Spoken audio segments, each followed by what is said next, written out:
네, 강의 다시 이어가겠습니다. 마지막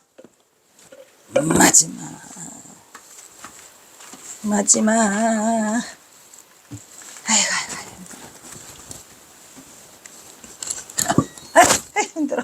아이씨, 벽송사. 네, 그래서 우리 경호 스님이 벽송 스님의 벽송 지엄, 벽송지엄이에요.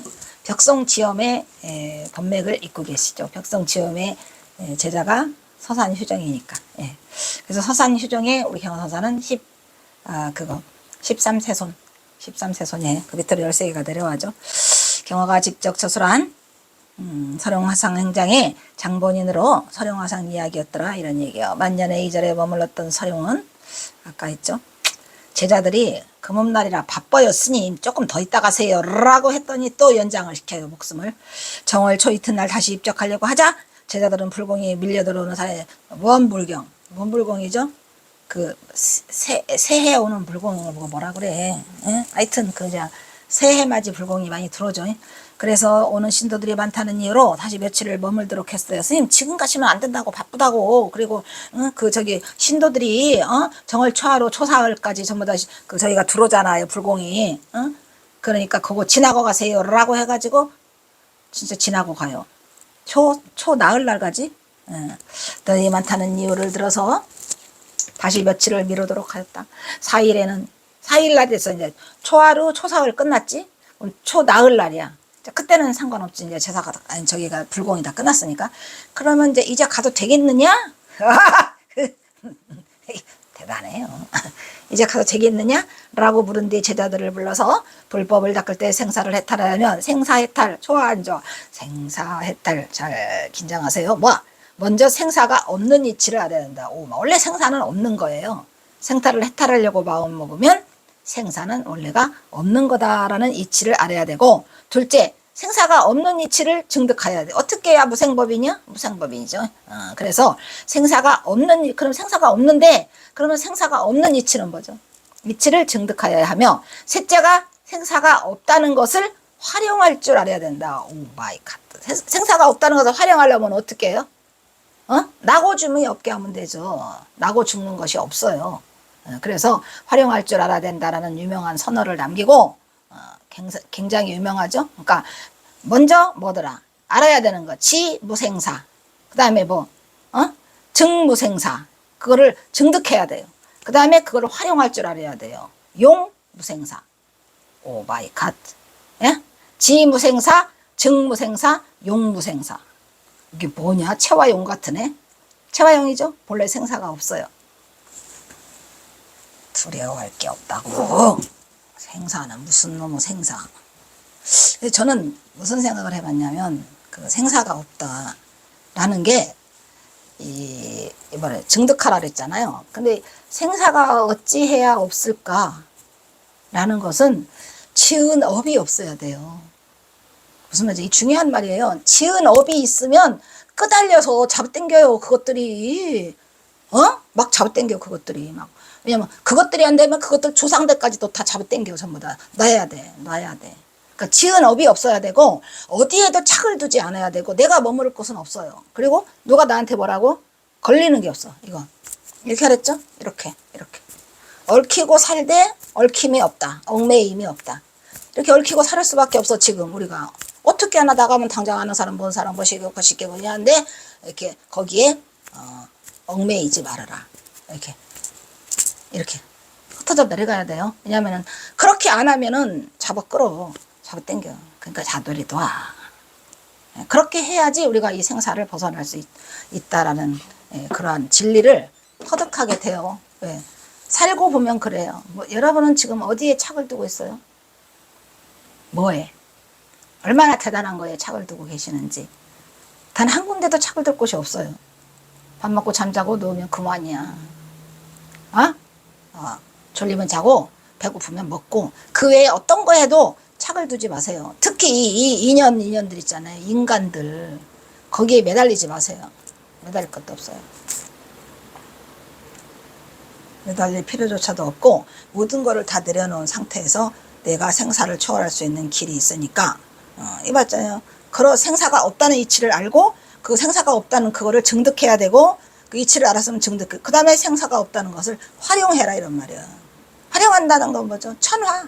내가 가고 싶은 곳을 가고 오고 싶은 곳을 오고 마음대로 내가 그러니까 생사를 초월해야 된다는 얘기예요. 아시겠어요? 끄달리면서 올 필요 없다는 얘기죠. 라는 유명한 선언을 남기고 서령화사는 남연히 읍족하였으니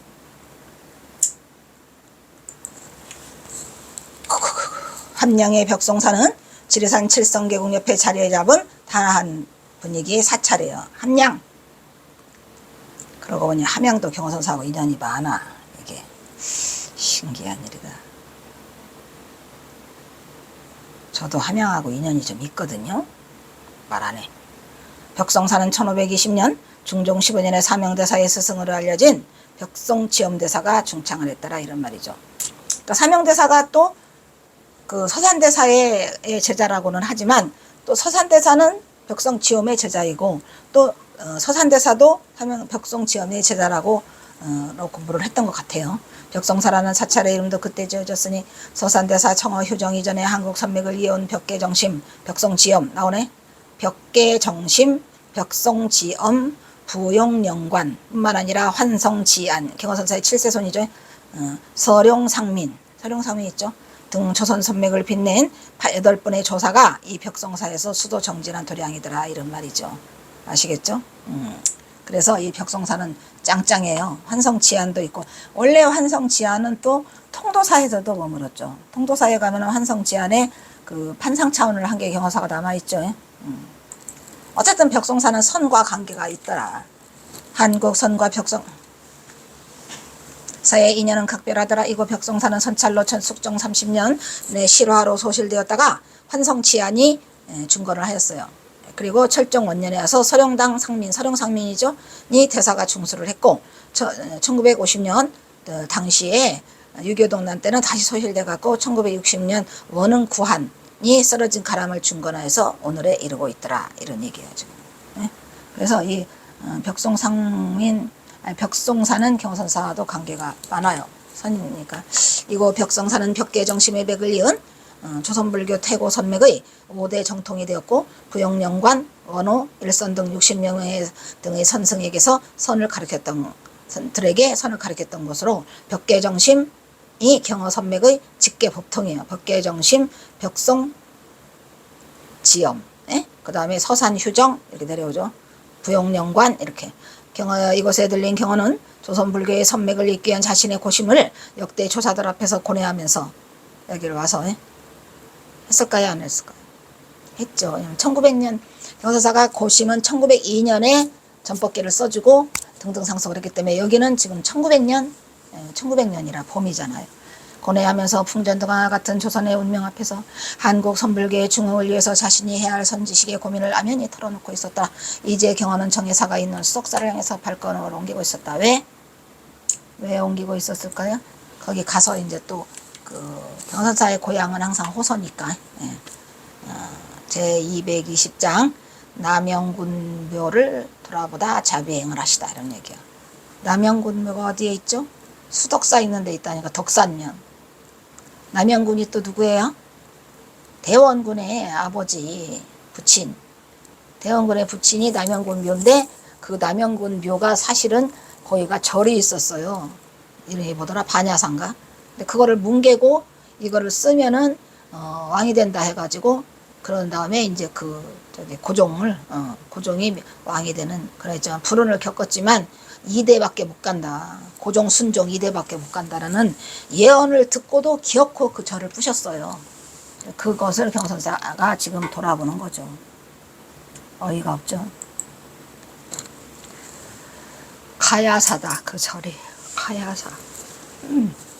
가야사 절터가 있고 지금은 저도 그 남영군 묘를 가봤거든요. 가보니까 명당은 명당이더라고. 어마어마하게 커요. 남영군 묘를 만들어서 거기다가 2대 왕을 했으면 뭐더나 이제 다 가버렸는데 공연히 절만 하나 없어놨지. 가야사만. 에? 과연 그게 잘한 일일까요? 잘한 일 아니에요. 하지만 하늘의 뜻인 건 어찌하랴. 또 잊어버렸네. 하늘의 뜻인 걸 어떻게 어쩔 수가 없는 일이야. 예. 경호는 수덕사와 정여사를 갈 때마다 이곳 덕산면을 지나게 되는데 언제나 고개를 돌려 갸우뚱거리는 버릇이 있었더라. 왜 있었을까요? 그것은 다름 아닌 남영균의 묘소가 있었어요. 지난날 몇십 년 전에 가야사가 있었던 절터로 그 안타까움에 잠시 고개를 숙여 기도를 올리고 발걸음을 돌리거나 했으니, 왜냐면 거기가 가야사가 당연히 있어야 되는데 그냥 그 권력으로 가야사를 밀어붙였어. 중들을 다 내쫓고 오늘은 경화와 맘먹고 작정하여 이곳 가야사를 참배하려고 발길을 남영군 묘소로 향했다. 경화는 일찍부터 남영군을 또 이제 그 독일의 오페르트 독을 사건이 있잖아요. 오페르트라는 놈이 와가지고 또 독을 해가려고 하다가 못하고 그러겠죠. 참으로 대단한 것들이요, 인간들이. 경화는 일찍부터 이것이 수덕사와 너무도 가깝고 또한 풍수지리상으로도 명당이라는 사실을 직감했기 때문에. 명당이야. 아무것도 모르는 멍청이가 가서 봐도 명당이고. 저도 가봤어요. 또 그동안도 많은 궁금증과 가야사를 지키지 못한 사명감으로 그것을 꼭 한번 가보기로 마음먹었던 터였으니, 이곳 남영군부는 조선조 말 야신가였던 흥선대원군의 야망이 묻힌 곳이죠. 즉 1822년에 남영군이 돌아가고 아버지가 난 뒤 흥선군은 당대의 명치관인 정만인에게서 명당 자리를 알려달라고 했어요. 치관은 가야산 동쪽에 2대에 걸쳐 천자가 나오는 자리. 아주 명지관이야. 아주 인간. 명지관이죠. 명지관은 명지관이야. 2대가 걸쳐서 했으니까. 정만인. 천자가 나오는 자리. 2대 천자지지. 만대 영화지지를 해야지. 만대 영화지지는 누구죠? 진묵대사가 어머니를 만대 영화지지인 성모함에다가 해놓고, 성모함도 가봤어요. 성모함도 만대 영화지지. 그냥 청소 다 하고 풀 다 뽑고 그냥 갔다 왔다 그랬죠. 여기는 2대 영화지지가 있고 광천 오서산에는 만대 영화를 드리는 자리가 있더라. 만대 영화지지가 있다고 했으나 광천 흥선군은 두말할 것도 없이 가야산을 택했다. 그러나 정작 가야산의 치관이 가리키는 자리는 이미 가야사라는 절이 들어서 있었더라. 이런 얘기요.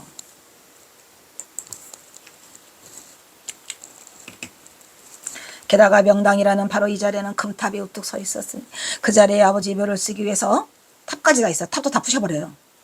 흥선군은 차례차례 일을 벌여나갔더라. 세도 정치 아래에서 남봉꾼의 이름을 날리던 시절 이하응이 대원군이죠. 당대의 풍수가 정만인에게 장차 앞일을 어떻게 될 것인지를 물으니, 그러자 그는 촬영 산맥 중에서도 명당이 많은 가야산을 가리키며 말했어요.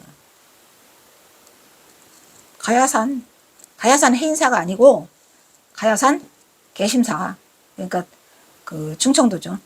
가야산을 가리키며 했다. 덕산 땅에 만대를 거쳐 영화를 누릴 곳과 2대에 걸쳐 형제가 황제가 나올 자리가 있으니 부친의 묘를 그것으로 이장하시오.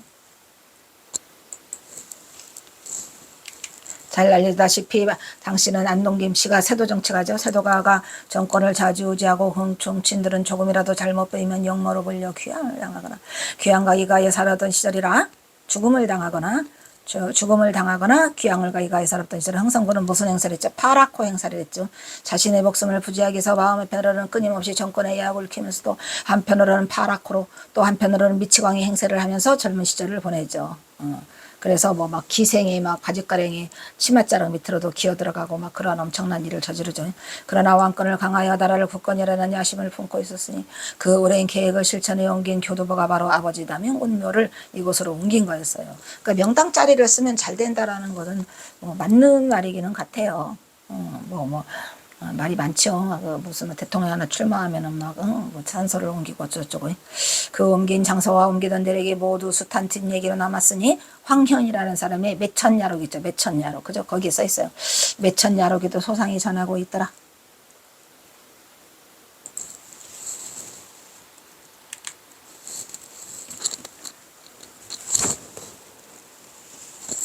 대원군 이하응은 당장 그곳에 부친인 남영균의 묘를 이장하려고 했어요. 그러나 묘를 쓸 명당에는 이미 가야사라는 절이 있었어. 봉분을 모셔야 할 자리에는 석탑이 있었어요. 금탑으로. 그러니 이게 웬만한 배짱 가지고는 안 되죠. 결국은 부처님의 법당을 다 부셔버리고 탑을 부시고 거기다가 묘를 해야 되는 건데, 묘도 또 엄청 커요. 막 무슨 대학마마 묘인 줄 알았어. 동그랗게 돼 있어서.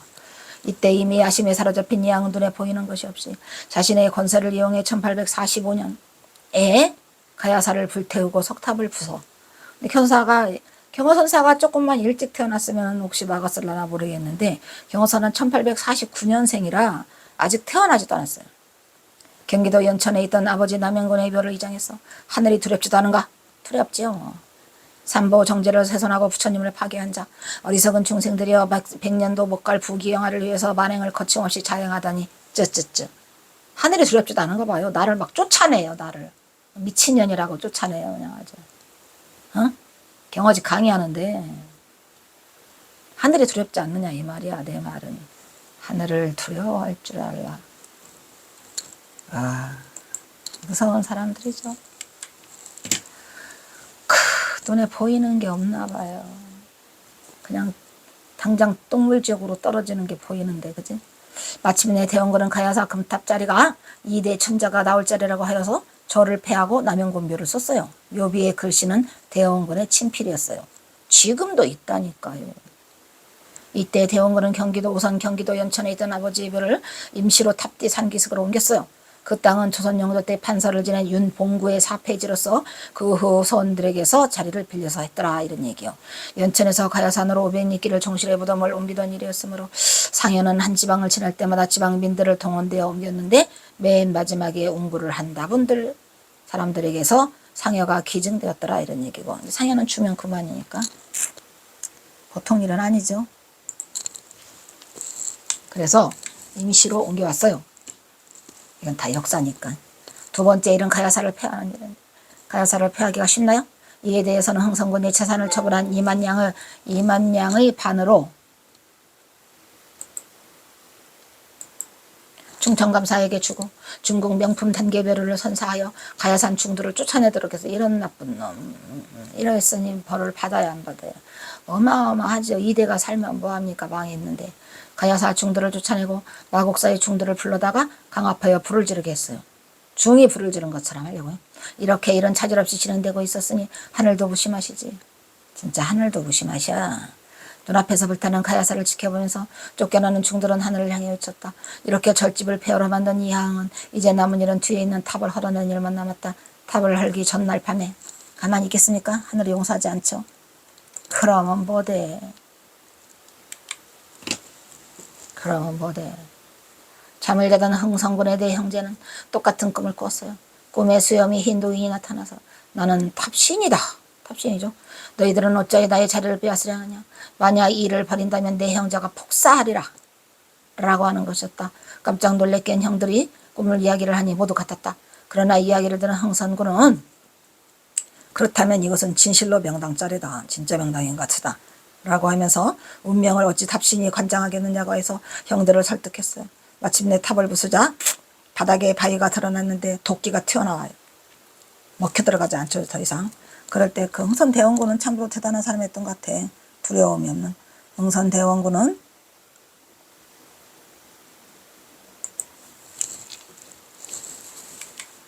나라고 해서 왜 왕의 아비가 되지 말라는 말이냐 라고 하늘에 소리친 뒤에 도끼를 내리치자 바위가 깨졌다고 합니다. 왕의 아버지를 흥선군이라고 하죠. 그러니까 살아있는 왕의 애비죠. 그래서 흥선군이라고 하죠. 그 다음에 이민 1845년에야 뒷산에 임시로 보셨던 곳에서 묘를 옮겼어요. 대원군은 뒷날 도굴의 일을 염려해서 철근 수만 건을 붓고 강회로 비비고 공부를 했어요. 누가 그 도굴에 갈까봐. 오페라트 도굴 사건이 오잖아요. 독일인이. 그게 그 얘기야. 임시묘가 있던 곳은 국왕지라 하여서 지금도 움푹 패어서 그날의 역사를 증명이라다듯이 폐허로 지금 남아있고, 이렇듯 남영군의 묘는 지세는 한마디로 풍수지리가 일컫는 명당의 조건을 갖춰서 왕이 돼요? 왕이 되죠.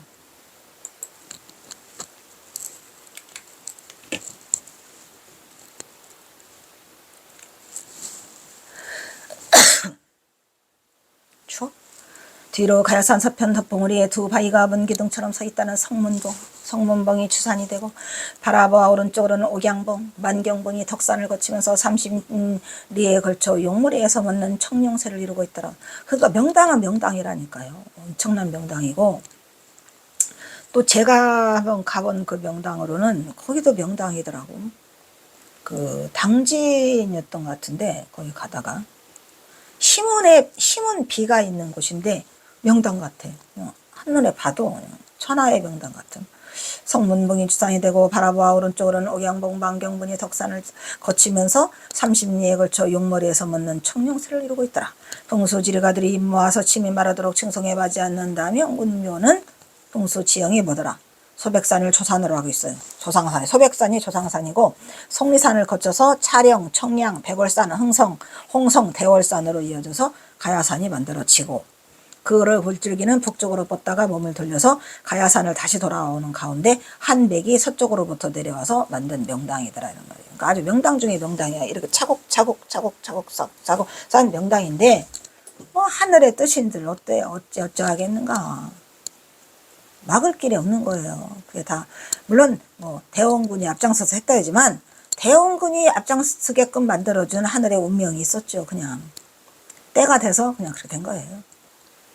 별건 아니고 다 지나간 일이지만 별건 아니고 다 운명처럼 돼 있었더라 이런 얘기죠. 에휴, 안타까운 거는 이제 가야사가 없어져서 그 대신 뭐 가야사에다가 무슨 뭘 주고 뭐 해가지고 어쩌고 저쩌고 해서 가야사 터가 뭐 복원이 됐으면 좋겠지만 남영근묘의 자양은 해좌 사양으로 남동양이요. 더군다나 물은 1호자락에서 득수하여 우수도자 오른쪽으로 돌아서 혀를 감싸주면서 좌측 을진 방위로 거수가 되더라 이 말이야. 돌아가. 그러니까 감싸고 물이 물조차 주산인 성문봉과 그 좌우에는 가야봉이 천을기인이야. 천을기인이라고 하죠. 옥양본이 태을이 돼서 각각 혀를 호위하고 있으니 또한 오른쪽에 백호 금성과 목성의 산들이 연이어서 뻗어서 혀를 감싸 자청룡 우백호 하죠. 감싸며 수고를 맡고 있고 청룡 나오네.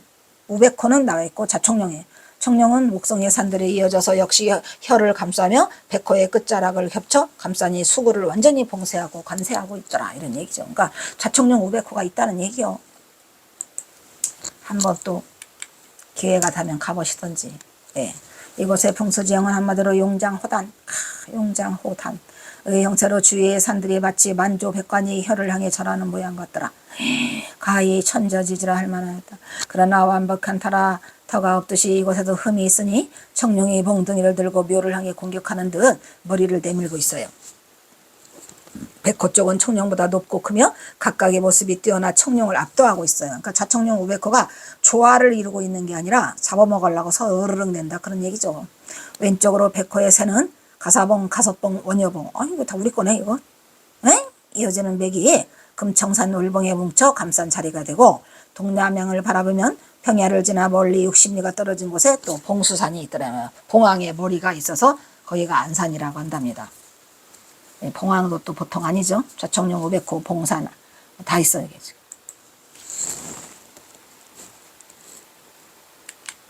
남영근묘 앞에 있는 장명등 창으로 남쪽을 바라보면 그 동그란 창새로 보이는 곳이 있으니 청룡맥의 옥녀폭포의 물과 백호맥의 가사봉 계곡의 물이 와룡담에 모였다가 절 앞으로 서로 굽이치며 흐르니 임수의 지세도 얻었더라. 그러니까 뭐냐 아주 임수도 좋고 배산임수? 배산임수는 아닌 것 같아. 가야사는 그 두 물줄기가 배산임수 같기도 하네. 물줄기가 합치는 곳에 있었으니 금탑이 있던 자리라는 남양군민은 그 뒤에 우뚝 솟은 언덕배기이니 흔히 절마당이나 법당 앞에 탑을 쏟는 방식과는 달리 절 뒤쪽에 언덕에 탑이 있었던 것만도 예사자리는 아니더라 이런 얘기예요.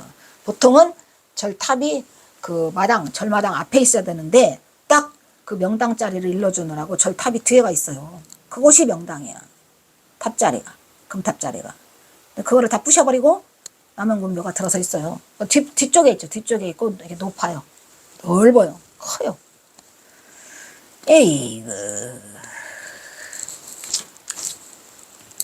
는 근거를 배워주고 있었다. 남영군묘의 서부와 왼쪽 산기슭에 돌부처가 한 번 있었다. 풍채도 자그만하고 생김도 그만저만한 볼품없는 민물인데 특이한 것은 골짜기 앞쪽이 아니라 골짜기 뒤쪽이 골짜기를 향해 있다는 점이다 이런 말이죠. 그들에게는 남영군묘의 풍수에서 보면 그쪽이 좀 비어 있어 보이기도 하는데 그렇기 때문에 골짜기로 빠져나가는 길을 막느라고 일부러 돌부처를 또 세워놨다고 합니다. 가지가지다. 그죠? 돌부처의 기운을 받으려고. 그러나 그 돌부처는 흥성근에 의해서 가야사가 불타버리자 그 모습이 보기 싫다고 그 돌부처가 돌아섰대요.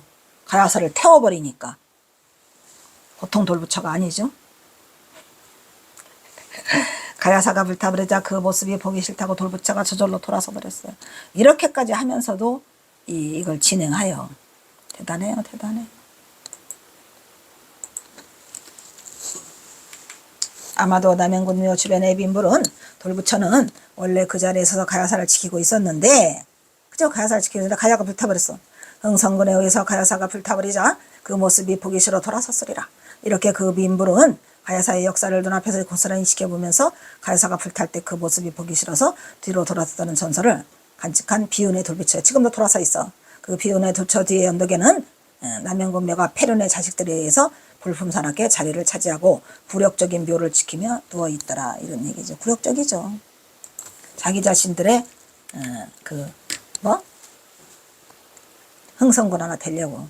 흥선대원군이 패해버린 가야사는 성종 때 편찬한 동국여지 승남에서는 수석사보다도 더 앞에 있어요. 수석사보다 먼저 세운 절인데 수석사보다 더 큰 절이었고, 그리고 형승조에 설명한 금탑은 그 윗머리는 구리새로 씌우고 있고 내 모서리에 철사를 넣어서 만둔줄을 걸어들어뜨리고 풍경을 달았어요. 이것은 라마풍이겠죠. 라마풍. 그 형태가 웅장하고 만든 법이 기이하다 해서 교묘하여 다른 탑보다 달라요. 그리고 이것은 공주마을 나오네. 라마파 나오네. 그 라마풍의 그 철탑은 달라요. 공주마법사도 가면 있어요. 법당 앞에 바로. 그래서 저는 아주 수도 없이 라마풍의 이 금탑을 봤죠. 이게 가야사에도 있었는데 가야사는 수덕사보다 더 먼저 생긴 절이고 라마풍에 그 첨탑이 있었는데 그걸 부시냐? 어이구 미친. 어이가 없죠. 그러니까 인간의 욕망은 끝이 없어요. 달았다. 그 형태가 웅장하고 만든 법이 기이하고도 교묘하여 다른 탑과 다르다고 했다. 이것은 공주마국사에 있는 라마교 방식의 탑이에요. 공주마국사 앞에 있죠. 탐상륜의 구리새로 보게를 씌웠는데 빛을 받으면 반사해서 번쩍임으로 금탑이라고 했어요. 그죠? 동국여지 승남에서도 국민왕 7년에 나홍화상이 세운 곳이라고 해서 나홍화상이 세웠군요. 결국은 가야산을. 에이구. 여기까지만 하자. 끝내야 되겠네. 자, 오늘은 또 여기서 끝내도록 하겠습니다. 우후후후. 자, 다음은 사홍서원이 있겠습니다.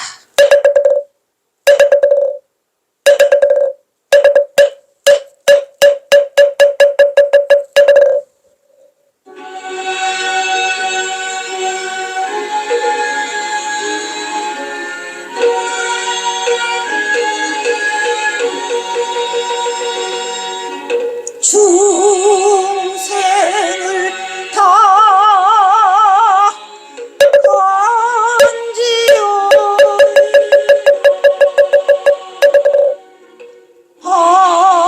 안내를 다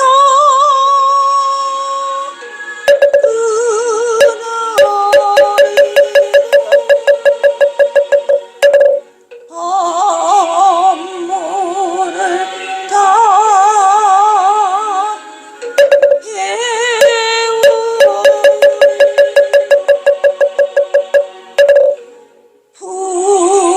불도를 다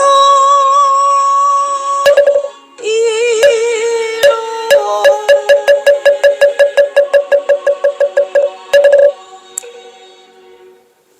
다음은 경어 대선사와 전봉준 장군에게 바치는 옛날 애국가가 있겠습니다.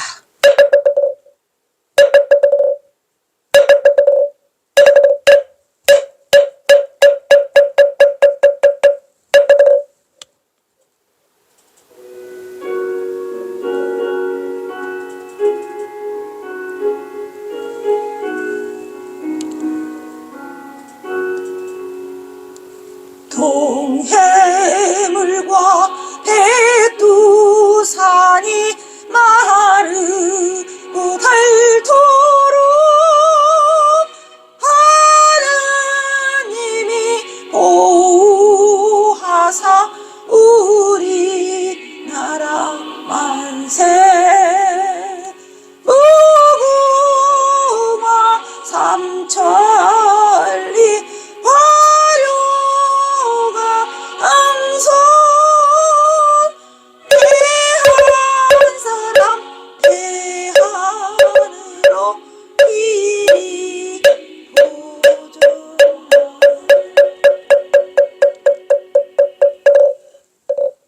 다음은 산회가가 있겠습니다.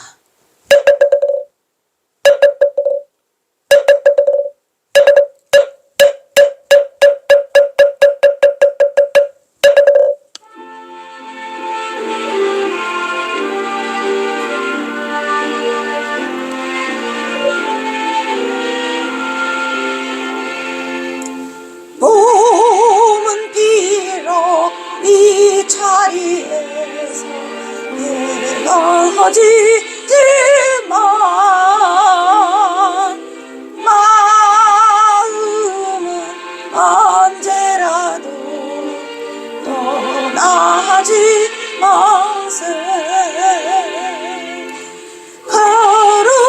거룩하신 부처님 항상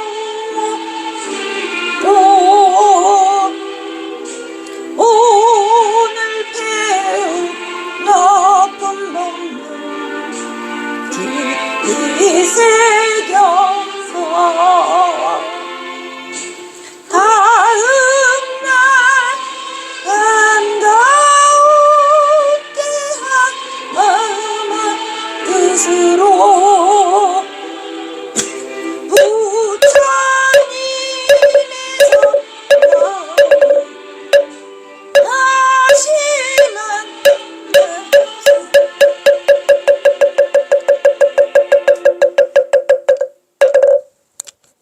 성불하십시오.